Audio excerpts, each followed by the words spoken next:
Hello, good morning. তা তোমরা সবাই কেমন আছো? আশা করি তোমরা সবাই খুব খুব ভালো আছো আর সুস্থ আছো। আর এখন দেখো আমার মা বসে ডাল ঝাড়ছে। এটা অনেক দিন আগেকার ভিডিও, শ্যুট করা ছিল, এডিট করা হয়েছিল না, প্রায় শীতের সময় বড়ি দেওয়ার ভিডিও। তা ভাবলাম যে তোমাদের সঙ্গে সেটা শেয়ার করি, সেই জন্য আজকে এডিটটা করছি।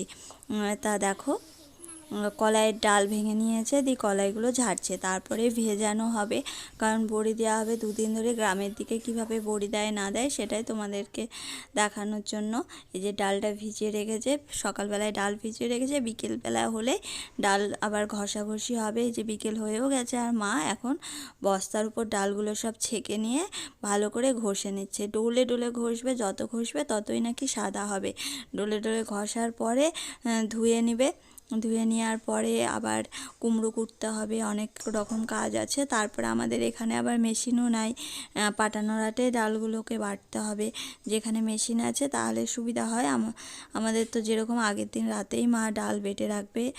এই যে সন্ধ্যাবেলায় ডাল বাটা শুরু করে দিয়েছে। পাটানো হাতে ডাল বাটতে কতটা কষ্টকর বলো তো। আর শুনেছি যে পাটানো হাতে ডাল বেটে বড়ি দিলে বড়ির টেস্টটা আলাদা হয়। হ্যাঁ, সত্যিই তাই।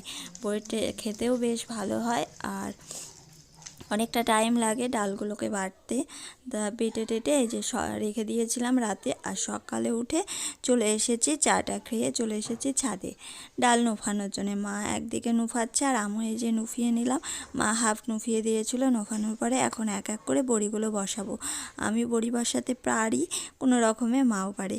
মা তো ভালো পারেই, আর আমি নতুন নতুন শিখছি। তা মা বললো যে তুই বসা, না বসালে শিখবি কী করে। তাই আমি বড়ি বসাতে শুরু করে দিলাম। তা চলো এই যে এক এক করে বড়ি এখন বসাচ্ছি। হনুমান নাই বলেই বড়িটা দিচ্ছি। তা চারিদিকে শুনছি হুপ হুপ শব্দ হচ্ছে, কী যে হবে বলা কঠিন। আমাদের করিমপুরের দিকে তো বড়ি দিলেই বিশাল বিপদ, কারণ সারাক্ষণ ছাদে বসে থাকে, কখন হনুমান চলে আসবে বলা খুব কঠিন। তো এখানে সেই ভয়টা নাই।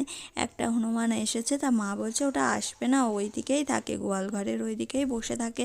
তা যাই হোক, না আসলেই ভালো, আসলেই খুব কষ্টকর। তা চলো আবার পরে কথা হচ্ছে।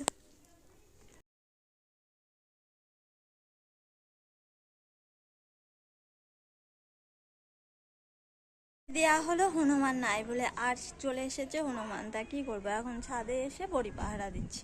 কিছু করার নাই, বড়িগুলো খেয়ে নিলেই সব খেয়ে নেবে, তার জন্য ছাদে চলে এসেছি এখন পাহারা দেওয়ার জন্য। দেখি হনুমান কি করে। বড়ি পাহারা দিচ্ছিলাম, তারপরে স্নান ধান করে দুপুরের খাওয়া দাওয়া করে এখন ঘরে আসলাম। আর এখন রেডি হয়ে একটু যাব বাজারের দিকে। তা চলো আজকের ভিডিওটা এখানেই শেষ করছি, আবার দেখা হবে অন্য দিন। Tata, bye bye.